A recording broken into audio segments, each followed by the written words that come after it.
Guys, welcome to Pakistani fair reaction. तो कैसे हैं आप सब? उम्मीद है आप सब खैरियत से होंगे, ठीक होंगे और आबाद होंगे।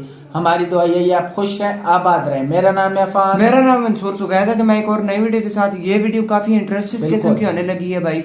आज हम जानेंगे भाई जगन्नाथ मंदिर के वो इसरार जो तमाम तर कोशिश के बावजूद हल नहीं हुए। जगन्नाथ मंदिर पुरी, इसमें आज हम जानेंगे भाई। ये वैसे इंडिया में और भी हिंदू जो भाई है ना, हाँ, उनके लिए बहुत इंपॉर्टेंट मंदिर है, टेम्पल इंडिया में भी है और पूरी दुनिया में कई लोग आते हैं यहाँ पे। बहुत ही अहम है इनके लिए ना। तो देखते हैं भाई, वीडियो को लास्ट तक देखिएगा। ओरिजिनल क्रिएटर को सब्सक्राइब करना मत भूलिएगा। इस वीडियो को ओरिजिनल लिंक आपको मिल जाएगा डिस्क्रिप्शन में। तो बिना किसी देरी के कारण करते हैं 3, 2, 1 एंड स्टार्ट।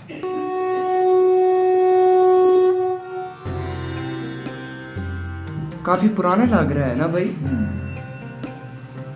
और है भी काफी बड़ा। बिल्कुल यार, इसका पंडाल कितना बड़ा है ना। हमारा देश भारत जो रहस्यों से भरा देश है। हाँ, इस देश की सभ्यता जितनी पुरानी है, लगभग उतनी ही पुरानी यहाँ के मंदिर यहाँ के मंदिर है। हजारों सालों से अपनी जगह पर खड़े मंदिर कई राज अपने अंदर छुपाए बैठे हैं। भारत में मौजूद कोई भी मंदिर ऐसा नहीं है जिससे जुड़ा कोई रहस्य वैज्ञानिकों या फिर आम आदमी की चर्चा का विषय ना हो।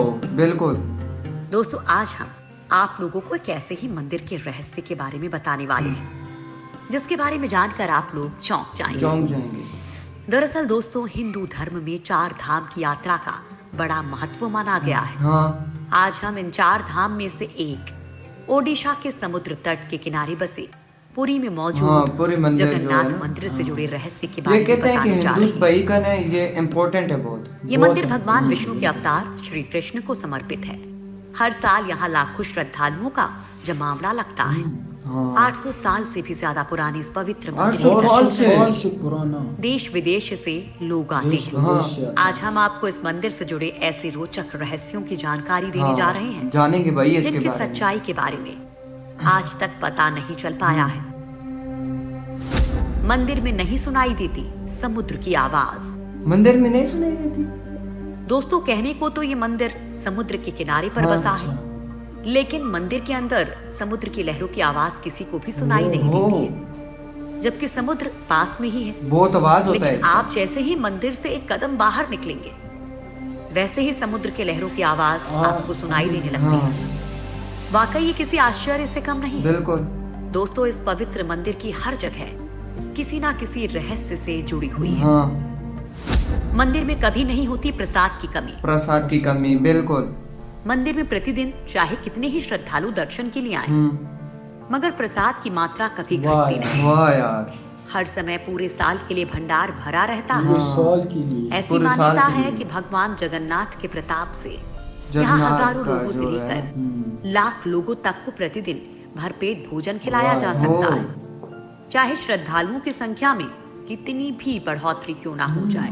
गरीब इंसान के लिए बहुत है। पकाया जाने वाला प्रसाद कभी कम नहीं होता है। दोस्तों, इसके पीछे भी एक रहस्य है।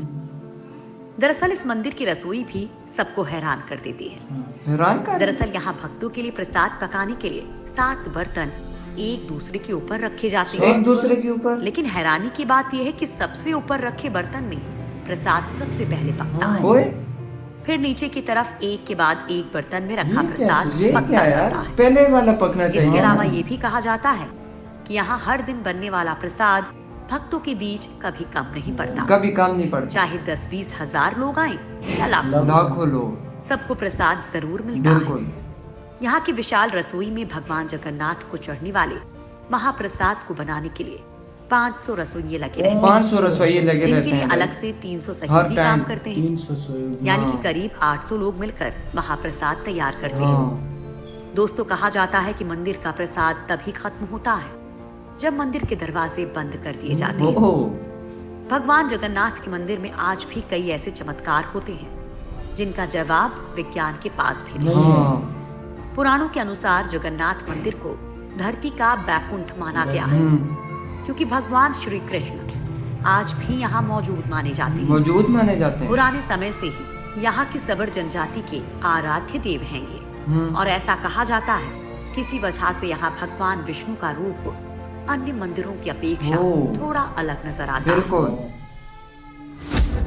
रोज बदल जाता है मंदिर के शिखर का झंडा। रोज बदल जाता है। हवा की उल्टी दिशा में उड़ता है मंदिर का झंडा। हवा की उल्टी। जगन्नाथ मंदिर का सबसे बड़ा रहस्य दूसरी तरफ किसके शिखर पर मौजूद झंडा हमेशा हवा की विपरीत दिशा में लहराता है। ये तो बहुत बड़ी बात है यार, मुआवजा लगता दिन है के ये। समय हवा समुद्र से धरती की तरफ चलती है और शाम को धरती से समुद्र की तरफ। समंदर की तरफ। लेकिन आपको जानकर हैरानी होगी कि यहाँ ये प्रक्रिया उल्टी है। उल्टी है।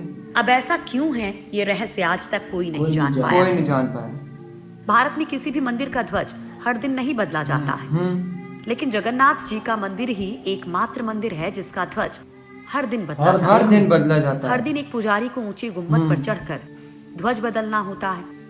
जगन्नाथ मंदिर की ऐसी मान्यता है कि अगर एक दिन भी ध्वज नहीं बदला गया तो मंदिर 18 सालों के लिए बंद हो जाएगा। 18 सालों के लिए। जगन्नाथ मंदिर के शिखर पर एक सुदर्शन चक्र लगा है। एक सुदर्शन, जिसके जिसके बारे में कहा जाता है कि उसे किसी भी दिशा में खड़े होकर देखें, पर ऐसा लगता है कि चक्र का मुंह आपकी ही तरफ है। इसी तरह एक और रहस्य ये है कि मंदिर के शिखर की छाया हमेशा अदृश्य ही रहती है। उसे जमीन पर कभी कोई नहीं देख पाता। कोई नहीं देख पाता, ये ऊपर से जगन्नाथ मंदिर के खजाने का रहस्य। क्या मंदिर के नीचे दबा है कोई खजाना? मंदिर के नीचे खजाना? ऐसा माना जाता है कि देखते हैं मंदिर भाई। की जितनी ऊंचाई है ये उतना ही गहरा भी है। उतने गहरा भी है। मंदिर का खजाना, जिनमें रुपए पैसे ही नहीं, रत्न और जवाहरात भरे हुए ओ, हैं। ओडिशा हाईकोर्ट तो के खाली आदेश के इसके। बाद रत्न भंडार कक्ष में 2018 को कड़ी सुरक्षा के बीच 16 सदस्यों वाली एक टीम ने 34 साल के बाद यहाँ जांच के लिए आई थी। जांच के लिए आई थी। इस घटना के करीब 2 महीने बाद मंदिर के खजाने की चाबी के गायब होने की बात सामने आई थी, सामने आई थी, जो अब तक नहीं मिली है। अब तक नहीं खजाना मिली। देखकर लौटी टीम ने रत्न भंडार के रक्षक लोकनाथ की मूर्ति के पास शपथ ली थी कि वे रत्न भंडार से जुड़ी कोई भी बात किसी को नहीं बताएंगे। कोई नहीं बताएंगे। उनका काम सिर्फ ढांचे की मजबूती और सुरक्षा का मुआयना करना था। इस दौरान उन्हें खजाने वाले संदूक और रत्नों को छूने की इजाजत नहीं थी। इजाजत नहीं थी। भगवान जगन्नाथ के खजाने की विशालता को लेकर इसलिए भी अटकलें लगाई जा रही हैं क्योंकि इससे पहले 2011 में जगन्नाथपुरी के पास ही एमआर मठ से एक मजदूर एक चांदी का ईंट चुरा कर ले गया था। चांदी का।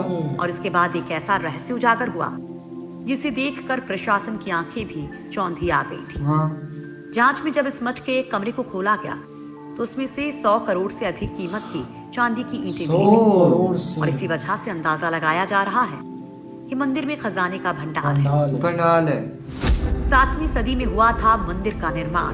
7वीं सदी में हुआ था भाई। 3 बार टूट चुका है जगन्नाथ और मंदिर। कितना टाइम हो गया अभी तक बिल्कुल उसी तरह है 1174 ना। ईस्वी में अनंग भीमदेव ने दोबारा बनवाया था मंदिर। दरअसल ये पूरा मंदिर ही रहस्यों से घिरा हुआ है। इसके बनने के पीछे भी एक रहस्य जुड़ा हुआ है। कहा जाता है कि राजा इंद्रद्युम्न मालवा का राजा था। राजा इंद्रद्युम्न को सपने में जगन्नाथ के दर्शन हुए थे। सपने में ही भगवान विष्णु ने उनसे कहा था सपने में भाई कि नीलांचल पर्वत की एक गुफा में मेरी एक मूर्ति है, उसे नील माधव कहते हैं। नील माधव के। तुम एक मंदिर बनवाकर उसमें मेरी ये मूर्ति स्थापित करवा दो। राजा ने अपने सेवकों को नीलांचल पर्वत की खोज में भेजा, लेकिन नील माधव की पूजा सबर कबीले के लोग करते थे। राजा के सेवक ने वहां से मूर्ति चुरा ली थी और राजा को ला कर दे दी थी। लेकिन मूर्ति की चोरी होने से भगवान नील माधव बहुत दुखी थे। इसलिए वो वापस उसी गुफा में चले गए, लेकिन राजा से वादा करके गए कि वो एक दिन उनके पास जरूर लौटेंगे, बशर्ते कि वो एक दिन उनके लिए विशाल मंदिर बनवा दे। राजा ने मंदिर बनवा दिया और भगवान विष्णु से मंदिर में विराजमान होने के लिए कहा। तब भगवान ने कहा कि तुम मेरी मूर्ति बनाने के लिए समुद्र में तैर रहा पेड़ का बड़ा टुकड़ा उठा कर लाओ, जो द्वारिका से समुद्र में तैर कर पुरी आ रहा है। राजा के सेवकों ने उस पेड़ के टुकड़े को तो ढूंढ लिया, लेकिन सब लोग मिलकर भी उस पेड़ को नहीं उठा पाए। तब राजा को समझ आ गया कि नील माधव के अन्य भक्त सबर कबीले के मुखिया विश्वर वसु की ही सहायता लेनी पड़ेगी। सब उस वक्त हैरान रह गए जब विश्व वसु भारी भरकम लकड़ी को उठाकर मंदिर तक ले आए। अब बारी थी लकड़ी से भगवान की मूर्ति गढ़ने की। राजा के कारीगरों ने लाखों कोशिश कर ली, लेकिन कोई भी लकड़ी में एक छेनी तक नहीं लगा सका। तब तीनों लोग के कुशल कारीगर भगवान विश्वकर्मा एक बूढ़े व्यक्ति का रूप धारण करके आए। उन्होंने राजा को कहा कि वे नील माधव की मूर्ति बना सकते हैं। बना सकते हैं। लेकिन साथ ही उन्होंने अपनी शर्त भी रखी कि वे 21 दिन में मूर्ति बनाएंगे और अकेले में बनाएंगे। अकेले में बनाएंगे। उनकी शर्त मान ली गई। लेकिन एक दिन राजा इंद्रद्युम्न की रानी खुद को रोक नहीं पाई और रानी के कहने पर राजा ने कमरे का दरवाजा खोलने का आदेश दिया। जैसे ही कमरा खोला गया तो बूढ़ा व्यक्ति गायब था। उसमें 3 अधूरी मूर्तियां पड़ी मिली। भगवान नील माधव और उनके भाई के छोटे छोटे हाथ बने थे। हाँ। लेकिन उनकी टांगे नहीं, जबकि सुभद्रा के हाथ पांव बनाए ही नहीं गए थे। बनाए ही नहीं गए। राजा ने इसे भगवान की इच्छा मानकर इन्हीं अधूरी मूर्तियों को स्थापित कर दिया। तब से लेकर आज तक तीनों भाई बहन इसी रूप में मंदिर में विराजमान हैं। बहुत अच्छी स्टोरी यार इस मंदिर की, यकीन माने दिल को लग गई यार। इतनी ज्यादा इसमें एहसास वाली बातें हैं कि हमारे दिल को लगी है भाई। और यार इसमें माना जाता है ना कि यार 7 बर्तन रखो ना, 7 बर्तन, तो उसमें भाई एक सबसे ऊपर वाला बनता है, वो पकता है। उसके बाद नीचे वाला, बिल्कुल नीचे वाला। ये क्या जबरदस्त यार, ये मुआज़्ज़ज़ टाइप का लगता है। और दूसरा भाई इसका झंडा आवाज इस तरफ की होती है, उस तरफ नहीं जाता, दूसरी तरफ जाता है। और दूसरा ये कि जितने भी लोग हो ना भूखे नहीं जाते।